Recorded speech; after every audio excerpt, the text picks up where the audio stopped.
अच्छे लोगों की संगत इत्र की दुकान की तरह होती है। कुछ ना भी खरीदो तो भी शरीर को महका ही देती है। सादगी परम सौंदर्य है, क्षमा उत्कृष्ट बल है, विनम्रता सबसे अच्छा तर्क है और प्रेम सबसे अच्छा गुण है। बिल्कुल प्रीति। जो सम्मान से कभी गर्वित नहीं होते, अपमान से कभी क्रोधित नहीं होते और क्रोधित होकर भी जो कभी कठोर नहीं बोलते, वास्तव में ऐसे व्यक्ति ही सबसे श्रेष्ठ होते हैं।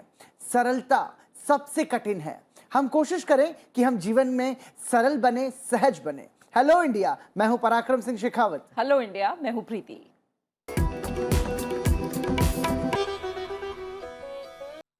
और आइए शुरुआत करते हैं देश की बड़ी खबरों के साथ। आजादी के अमृत महोत्सव के तहत विज्ञान सर्वत्र पूज्यते सभी के लिए विज्ञान का उत्सव कार्यक्रम का आयोजन ये आयोजन एक साथ देश के 75 स्थानों में आयोजित किया जा रहा है। 75 वर्ष की उपलब्धियों का जश्न विज्ञान सर्वत्र पूज्यते के माध्यम से मनाने का निर्णय भारत सरकार के प्रधान वैज्ञानिक सलाहकार कार्यालय और संस्कृति मंत्रालय के नेतृत्व में लिया गया है। कार्यक्रम का मकसद नई पीढ़ी को आधुनिक विज्ञान के संस्थापकों के राष्ट्र निर्माण में योगदान और उपलब्धियों से परिचित कराना है। 28 फरवरी तक चलने वाले कार्यक्रम विज्ञान सर्वत्र पूज्यते के तहत कई गतिविधियां आयोजित की जाएंगी। बंगाल की खाड़ी में विशाखापट्टनम तट पर प्रेसिडेंट फ्लीट रिव्यू 2022 में शामिल हुए राष्ट्रपति रामनाथ कोविंद। राष्ट्रपति ने यह कहा कि भारतीय नौसेना की निरंतर निगरानी, घटनाओं पर तुरंत प्रतिक्रिया और अथक प्रयास समुद्र की सुरक्षा को बनाए रखने में काफी सफल रहे हैं। प्रधानमंत्री नरेंद्र मोदी ने कहा है कि वर्ष 2022-23 का केंद्रीय बजट राष्ट्रीय शिक्षा नीति को जमीनी स्तर पर लागू करने में महत्वपूर्ण भूमिका निभाएगा। शिक्षा पर बजट घोषणाओं पर वेबिनार में प्रधानमंत्री नरेंद्र मोदी का संबोधन हुआ। क्वालिटी एजुकेशन पर प्रधानमंत्री ने जोर देते हुए कहा कि E Vidya, one class one channel, digital lab, digital university जैसी शैक्षिक अवसंरचनाएं युवाओं के लिए बहुत मददगार होंगी। स्मार्ट क्लास के द्वारा, एनिमेशन के द्वारा, दूर सुदूर लॉन्ग डिस्टेंस एजुकेशन के द्वारा, या हमारी जो नई कल्पना है कि वन क्लास वन चैनल, गांव तक हम अच्छी क्वालिटी की शिक्षा का प्रबंध कर सकते हैं। बजट में इसका प्रावधान है। देश में एक और कोविड वैक्सीन के इस्तेमाल की मंजूरी मिल गई है। डीसीजीआई ने 12 से 18 वर्ष के आयु वर्ग के लिए बायोलॉजिकल ई की कोविड-19 वैक्सीन कार्बेवैक्स को मंजूरी दे दी है। यह पहली स्वदेशी रिसेप्टर बाइंडिंग डोमेन प्रोटीन सब यूनिट वैक्सीन है। चारा घोटाला के तहत डोरंडा कोषागार से 139 करोड़ 35 लाख रुपए के गबन के मामले में दोषी करार दिए गए हैं आरजेडी अध्यक्ष लालू प्रसाद यादव।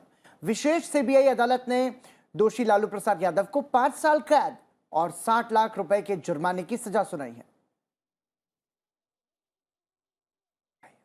केंद्र सरकार ने 2021-22 से 2025-26 के दौरान बॉर्डर इंफ्रास्ट्रक्चर एंड मैनेजमेंट योजना के लिए 13,000 करोड़ रुपए को मंजूरी दी है। गृह मंत्रालय के मुताबिक इस फैसले से सीमा प्रबंधन, पुलिस और सुरक्षा व्यवस्था में सुधार के लिए बुनियादी ढांचे को मजबूती मिलेगी। उत्तर प्रदेश विधानसभा चुनाव के चौथे चरण के लिए चुनाव प्रचार थम गया है। 23 फरवरी को 9 जिलों की 59 सीटों पर वोटिंग होगी। इनमें अनुसूचित जाति के लिए सुरक्षित 16 सीटें शामिल हैं। कुल 624 उम्मीदवार मैदान में हैं। मुंबई में वित्त मंत्री निर्मला सीतारमण ने बजट बाद परिचर्चा को संबोधित किया और कहा कि बुनियादी ढांचे पर खर्च के लिए बजट प्रस्तावों से अर्थव्यवस्था पर गुणात्मक प्रभाव पड़ेगा। उन्होंने कहा कि बजट ऐसे समय में तैयार किया गया है जब अर्थव्यवस्था महामारी के प्रभाव से उबर रही है। शिक्षा और कृषि क्षेत्र में डिजिटल समाधानों पर सरकार का जोर है। भारत के युवा ग्रैंड मास्टर आर प्रागनंदा ने शतरंज के मैदान में बड़ा उलटफेर किया है। 16 साल के भारतीय ग्रैंड मास्टर ने दुनिया के number 1 chess master Magnus Carlsen को करारी शिकस्त दी है। प्रगनंदा ने कार्लसन को 39 चाल में ही पटक दिया। हॉकी इंडिया ने स्पेन के खिलाफ FIH प्रो लीग मैचों के लिए 22 सदस्यीय भारतीय महिला हॉकी टीम की घोषणा कर दी है। टीम की कप्तानी गोलकीपर सविता करेंगी और दीप ग्रेस उप कप्तान होंगी।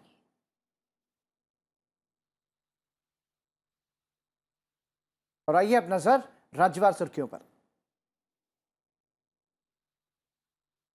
उत्तर प्रदेश में चुनाव प्रचार थमने से पहले केंद्रीय गृह मंत्री अमित शाह ने पीलीभीत और सीतापुर में जनसभाओं को संबोधित किया। अमित शाह ने पीलीभीत में प्रचार के अंतिम दिन समाजवादी पार्टी को अपने निशाने पर लिया, साथ ही कांग्रेस पर भी हमला बोला। उन्होंने कहा कि बीजेपी सरकार ने 5 साल तक गरीब कल्याण, कानून व्यवस्था, युवाओं के लिए काम किए हैं।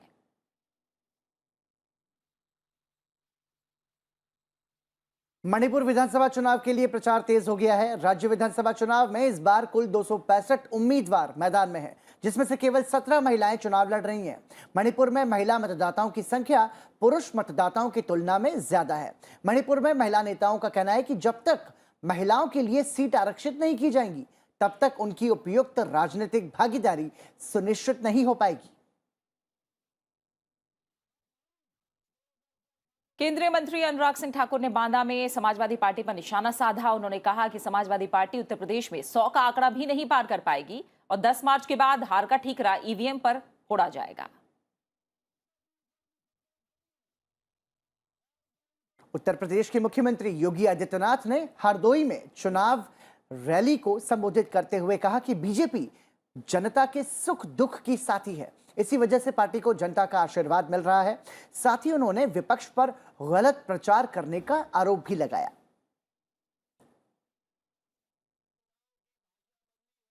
अखिलेश यादव की हरदोई में जनसभा हुई। समाजवादी पार्टी के अध्यक्ष अखिलेश यादव ने हरदोई में कहा कि इस बार चुनाव में सीधा मुकाबला बीजेपी और जनता के बीच है। हर चरण के मतदाता पिछले चरण से अधिक वोटों से बीजेपी को हराने के लिए मुकाबला कर रहे हैं। साथ ही उन्होंने बीजेपी नेताओं पर झूठ बोलने का भी आरोप लगाया। कांग्रेस महासचिव प्रियंका गांधी वाड्रा ने लखनऊ में रोड शो कर लोगों से कांग्रेस के पक्ष में मतदान करने की अपील की। इस दौरान उन्होंने लड़कियों और महिलाओं को लड़की हूं, लड़ सकती हूं वाले रिस्ट बैंड भी दिए। आम आदमी पार्टी के संयोजक और दिल्ली के मुख्यमंत्री अरविंद केजरीवाल ने लखनऊ में चुनावी रैली के दौरान बीजेपी कांग्रेस पर जमकर निशाना साधा। उन्होंने अपने पुराने दोस्त कुमार विश्वास पर तंज कसते हुए कहा कि गाजियाबाद का कवि सारी खुफिया एजेंसियों से ऊपर है। समाजवादी पार्टी के प्रमुख अखिलेश यादव के खिलाफ आदर्श आचार संहिता उल्लंघन का मामला दर्ज किया गया है। चुनाव अधिकारी के मुताबिक तीसरे चरण के मतदान के दौरान सेफई में मतदान केंद्र पर अखिलेश यादव ने मीडिया से बात की थी।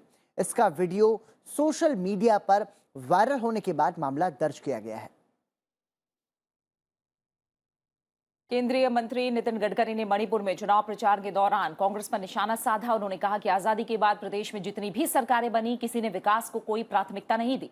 केंद्र में नरेंद्र मोदी की सरकार बनने के बाद इस क्षेत्र के विकास पर फोकस किया गया।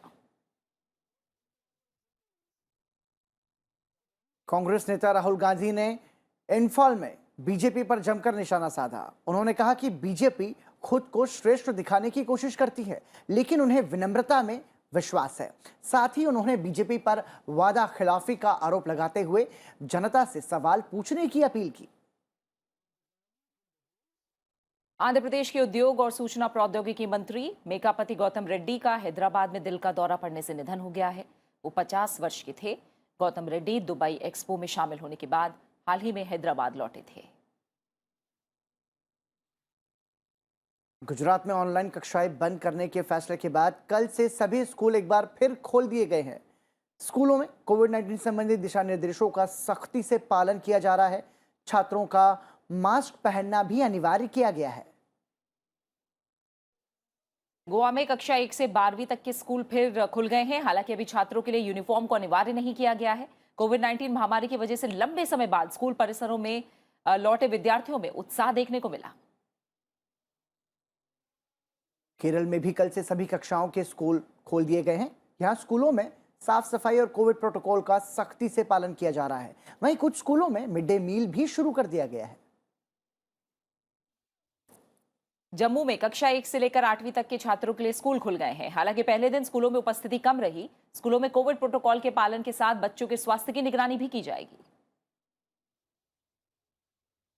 ओडिशा में पुरी स्थित जगन्नाथ मंदिर में प्रवेश के लिए आरटीपीसीआर जांच और कोविड-19 टीके की 2 खुराक लगवाने का प्रमाण पत्र दिखाने की अनिवार्यता अब नहीं होगी। प्रशासन ने श्रद्धालुओं को छूट देने का ऐलान किया है।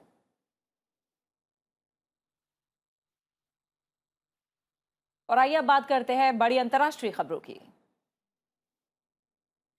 रूस और यूक्रेन के बीच तनाव चरम पर है। इस बीच रूस के राष्ट्रपति व्लादिमीर पुतिन ने राष्ट्र को संबोधित किया। पुतिन ने ऐलान किया है कि रूस पूर्वी यूक्रेन के 2 अलग-अलग क्षेत्रों की स्वतंत्रता को मान्यता देगा। रूस स्वघोषित गणराज्य डोनेत्स्क और लुहांस्क को अलग देश के रूप में मान्यता देगा। पुतिन ने अमेरिका और नाटो पर गंभीर आरोप लगाए हैं। इस ऐलान के बाद तनावपूर्ण हालात को देखते हुए संयुक्त राष्ट्र ने सुरक्षा परिषद की आपात बैठक बुलाई है। अमेरिकी राष्ट्रपति जो बाइडेन ने रूस के इस कदम की कड़ी निंदा की है। अमेरिकी राष्ट्रपति जो बाइडेन ने सोमवार को एग्जीक्यूटिव ऑर्डर पर हस्ताक्षर किए। इस आदेश के बाद अमेरिकी नागरिक इन 2 क्षेत्रों में किसी तरह का निवेश, कारोबार और वित्तीय सहायता नहीं कर पाएंगे। रूस के इस ऐलान से यूरोपीय और ब्रिटेन भी नाराज है। इसी क्रम में अमेरिका ने प्रतिबंध लगाने का ऐलान किया है, तो वहीं ईयू और ब्रिटेन भी पाबंदियां लगाने की बात कर रहे हैं। ईयू ने कहा कि पुतिन ने अंतर्राष्ट्रीय कानूनों का उल्लंघन किया है। The Secretary General is greatly concerned by the decision by the Russian Federation related to the status of certain areas of Donetsk and Luhansk regions of Ukraine. He calls for the peaceful settlement of the conflict in eastern Ukraine in accordance with the Minsk Agreement, as endorsed by the Security Council in 2015. The Secretary General considers the decision of the Russian Federation to be a violation of the territorial integrity and sovereignty of Ukraine and inconsistent with the principles of the Charter of the United Nations. The United Nations, in line with the relevant General Assembly resolutions, remains fully supportive of the sovereignty, independence, and territorial integrity of Ukraine within its internationally recognized borders. The Secretary General urges all relevant actors to focus their efforts on ensuring an immediate cessation of hostilities, protection of civilians and civilian infrastructure, preventing any action and statements that may further escalate the dangerous situation in and around Ukraine, and prioritizing diplomacy to address all issues peacefully. Lok Sabha अध्यक्ष ओम बिरला आज संयुक्त अरब अमीरात की संसद को संबोधित करेंगे। UAE के दौरे पर अबू धाबी पहुंचे लोकसभा अध्यक्ष ओम बिरला ने यूएई की संघीय राष्ट्रीय परिषद के अध्यक्ष सकर गोबाश से मुलाकात की। इस दौरान द्विपक्षीय संबंधों को मजबूत करने पर जोर दिया गया। लोकसभा अध्यक्ष यूएई की संसद को भी संबोधित करेंगे। एयर इंडिया ने भारतीयों को यूक्रेन से बाहर निकालने के लिए फ्लाइट्स ऑपरेट करने का फैसला किया है। एयर इंडिया आज 24 और 26 फरवरी को भारत यूक्रेन के बीच 3 फ्लाइट्स को ऑपरेट करेगी। यूक्रेन में 20,000 भारतीय नागरिक हैं, जिसमें से 18,000 भारतीय छात्र हैं। विदेश मंत्री एस जयशंकर आज इंडो पैसिफिक में सहयोग के लिए यूरोपीय संघ के मंत्री स्तरीय मंच में भाग लेंगे। विदेश मंत्री ने फ्रांस के समकक्ष के साथ मुलाकात की थी। उन्होंने द्विपक्षीय सहयोग, हिंद प्रशांत और यूक्रेन में हालात सहित कई मुद्दों पर सार्थक बातचीत की। सिंगापुर में टीकाकरण वाले यात्रियों के लिए कोविड प्रतिबंधों में ढील देने की बात कही जा रही है सिंगापुर से। हालांकि भारत से आने वाले यात्रियों के लिए नेगेटिव आरटीपीसीआर रिपोर्ट या रैपिड एंटीजन टेस्ट की रिपोर्ट की आवश्यकता होगी, जो 48 घंटों से पुरानी नहीं होनी चाहिए।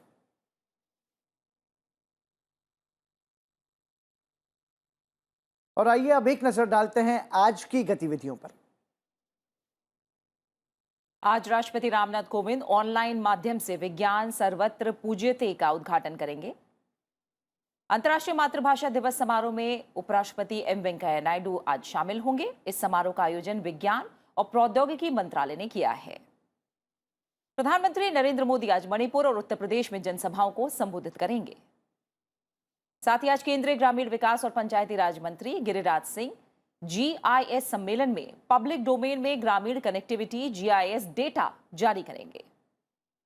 इसके अलावा आज राज्यसभा की स्वास्थ्य और परिवार कल्याण संबंधी समिति की बैठक है। आज संसदीय सौध में यह बैठक आयोजित होगी। वहीं लोकसभा की कृषि, पशुपालन और खाद्य प्रसंस्करण समिति, कोयला, खान और इस्पात समिति की बैठक होनी है। साथ ही आज ऊर्जा समिति, रेलवे पर स्थानीय समिति, माफ कीजिएगा, रेलवे पर स्थायी समिति, जल संसाधन और ग्रामीण विकास और पंचायती राज समिति की बैठक भी आयोजित की जाएगी। और खबरों के बाद प्रीति अब बात कुछ हटकर करते हैं और हम देखते हैं कि प्रकृति बहुत खूबसूरत है और इस प्रकृति ने हमें अच्छा स्वादिष्ट भोजन तो दिया ही है, अलग अलग तरह के फल भी दिए हैं जो कि अपने आप में एक खूबसूरत तो है ही, लेकिन उनकी दिलचस्प कहानी अलग अलग इलाकों से जो निकलते हैं तो उसमें हम ये देखते हैं कि किसी राज्य की खूबसूरती कोई फल है तो किसी राज्य की खूबसूरती कोई फल है। और ऐसे ही कुदरत के ये जो नायाब तोहफे हैं ये अपने आप में जिंदगी को और खुशनुमा बनाते हैं। बिल्कुल, और कुदरत की जो ताकत है, कुदरत का जो हुनर है, वो कहीं ना कहीं अलग अलग तरीके से पराक्रम हमें देखने को भी मिलता है। और आज जो हम बात कर रहे हैं वो एक फल की कर रहे हैं। कुदरत ने नायाब तोहफे, जैसे हमने कहा, काफी खूबसूरत होते हैं, जायकेदार भी और सेहत के लिए लाभकारी भी। मसलन स्ट्रॉबेरी को ही ले लीजिए, इस फल को आज तमाम उत्पादों में ऐड भी किया जा रहा है। बिल्कुल, मैं वही बोलने वाला था। क्या है इसमें बताइए। दरअसल आज ये खास बात ये है कि ये खट्टी मीठी स्ट्रॉबेरी का स्वाद एक बार जबान पर चढ़ जाए तो इसे छोड़ना मुश्किल होता है। आमतौर पर एक स्ट्रॉबेरी को आराम से खाया जा सकता है, लेकिन आज की जो स्ट्रॉबेरी है प्रीति, ये बहुत अलबेली है। बिल्कुल, आपको दिखाते हैं अलबेली स्ट्रॉबेरी के बारे में। और आपको बता दें कि एक बार में इस स्ट्रॉबेरी को कोई खा नहीं सकता है।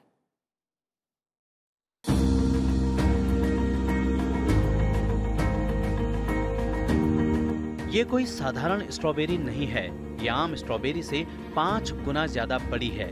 इसे दुनिया की सबसे भारी स्ट्रॉबेरी बताया जा रहा है। इजराइल में उगाई गई इस विशाल स्ट्रॉबेरी का वजन 289 ग्राम है। यह 18 सेंटीमीटर लंबी और 4 सेंटीमीटर मोटी है। अपने इस अनूठेपन के चलते इसका नाम गिनीज वर्ल्ड रिकॉर्ड्स में दर्ज हो गया है। इसको उगाया है इजराइल के कदीमा जोरान क्षेत्र के किसान एरियल चाही ने। स्ट्रॉबेरी उगाना एरियल का पारिवारिक व्यवसाय है।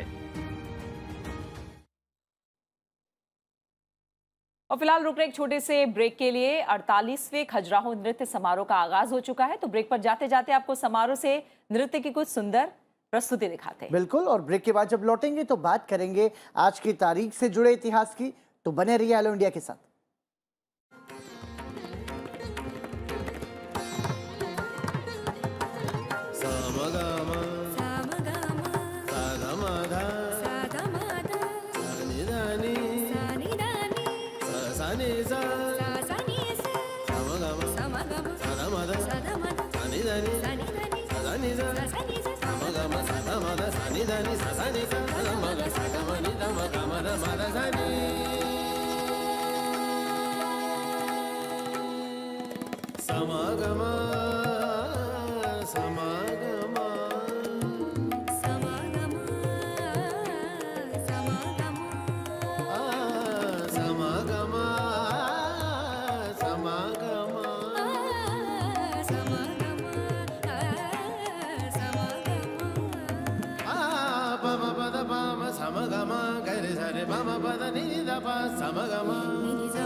What are the benefits and risks of deposit insurance? Small depositors will have confidence in the banking system.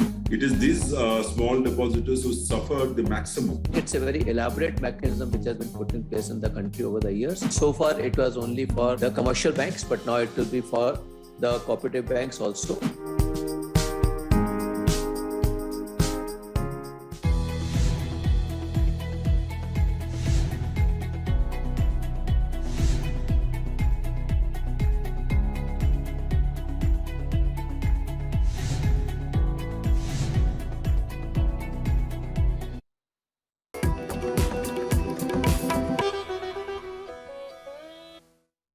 Hello India break के बाद एक बार फिर आप सभी का स्वागत है और अब हम बात करेंगे आज के दिन से जुड़े इतिहास की।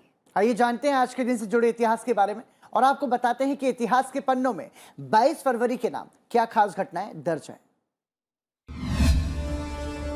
22 फरवरी वर्ष 1732 में जॉर्ज वॉशिंगटन का जन्म ब्रिटिश अमेरिका के वर्जीनिया में हुआ। 57 वर्ष की आयु में ये न्यूयॉर्क के फेडरल हॉल में संयुक्त राज्य अमेरिका के पहले निर्विरोध राष्ट्रपति चुने गए थे। इनका शासनकाल वर्ष 1789 से 1797 के बीच रहा। जॉर्ज वॉशिंगटन को फादर ऑफ अमेरिका भी कहा जाता है। अमेरिका को ब्रिटिश राज से आज़ादी दिलाने में इन्होंने महत्वपूर्ण भूमिका निभाई थी। वॉशिंगटन ने अमेरिकी स्वतंत्रता के लिए एक लंबा संघर्ष किया और उसी दौरान अमेरिकी सेना का नेतृत्व भी किया। 22 फरवरी वर्ष 1958 को मौलाना अबुल कलाम आजाद का निधन हुआ। इन्हें बतौर कवि, लेखक, पत्रकार और स्वतंत्रता सेनानी जाना जाता है। इन्होंने गांधी जी के असहयोग आंदोलन में सक्रिय रूप से भाग लिया था और भारत छोड़ो आंदोलन के दौरान जेल भी गए। आज़ादी के बाद उत्तर प्रदेश के रामपुर जिले से 1952 में सांसद चुने गए और देश के पहले शिक्षा मंत्री बने और अगले 11 वर्षों तक राष्ट्र की शिक्षा नीति का मार्गदर्शन किया। शिक्षा नीति में किए गए बुनियादी सुधारों के लिए हर साल इनके जन्म दिवस 11 नवंबर को राष्ट्रीय शिक्षा दिवस के रूप में मनाया जाता है।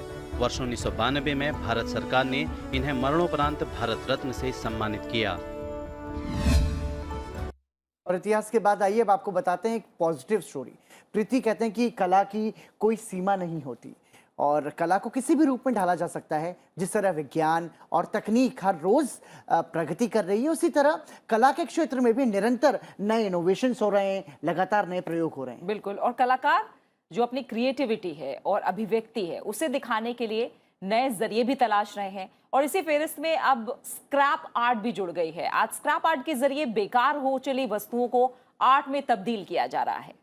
कैसे होता है ये सब? आइए भारत के सबसे स्वच्छ शहर इंदौर आपको लेकर चलते हैं, जहां एक कलाकार ने स्क्रैप से प्रधानमंत्री नरेंद्र मोदी की तस्वीर बनाई है।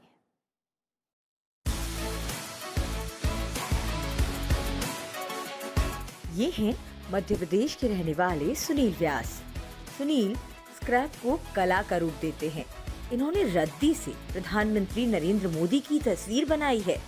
इससे पहले व्यास ने लता मंगेशकर, रविंद्रनाथ टैगोर और राज कपूर जैसी नामचीन शख्सियतों की कलाकृतियां बनाई हैं। फिलहाल प्रधानमंत्री की तस्वीर इन्होंने स्वच्छता अभियान से प्रेरित होकर बनाई है। स्वच्छता अभियान से मैं प्रेरित भी हूँ, सभी भारत प्रेरित है पूरा, तो चूंकि वो स्वच्छता के प्रणेता भी हैं, तो इस हिसाब से मैंने उन्हें एक माध्यम बना के उनको डेडिकेट करके एक लकड़ी का स्क्रिप्ट तैयार किया। व्यास ने स्क्रैप आर्ट की शुरुआत अखबार क्लिपिंग से की थी। इस कला में ये लकड़ी, झाड़ू, लकड़ी की छीलन, समाचार पत्र और ऐसी ही अन्य चीजों का इस्तेमाल करते हैं। हमेशा कुछ नया करने की कोशिश से एक नए मीडियम में हमेशा काम किया है और जिसमें मैंने पुरानी पेपर कटिंग और प्लास्टिक वेस्ट मटेरियल और लकड़ी के वेस्ट मटेरियल, इस तरह से मैंने नए नए मीडियम में पेंटिंग बनाई है और साथ में एग्जिबिट की। व्यास ने इस कला में कोई प्रशिक्षण नहीं लिया है। अपने विषय को मूर्त रूप देने के लिए ये पहले उसका स्केच बनाते हैं और फिर स्क्रैप का इस्तेमाल करते हैं। सुनील व्यास का मंतव्य अब इंदौर में स्क्रैप आर्ट गैलरी बनाना है। तो प्रीति, जब भी जिक्र इंदौर का होता है मेरा खुश होना बहुत स्वाभाविक है और हम ये कह सकते हैं कि भारत का सबसे स्वच्छ शहर है और भारत के दूसरे शहर इंदौर से बहुत कुछ सीख सकते हैं। बिल्कुल। और इसमें लोगों का जो पार्टिसिपेशन है, खास तौर से वेस्ट मैनेजमेंट को लेकर के, वो अपने आप में काबिले तारीफ है। और यही कहानी बताती हुई कि जो कचरे में से कैसे बेहतर प्रदर्शन करके उसकी कला का रूप उसको दे रहे हैं, ये वाकई में काबिले तारीफ है। बिल्कुल, इसी को कहते हैं क्रिएटिविटी, जिसको इस कलाकार ने भी स्क्रैप के जरिए सुंदर, जो हम कहें कि एक तरह से पोर्ट्रेट बनाकर सामने ला रहे हैं, वो वाकई काबिले तारीफ है। आइए एक नजर डालते हैं सनसेट टीवी पर आज प्रसारित होने वाले कार्यक्रमों पर।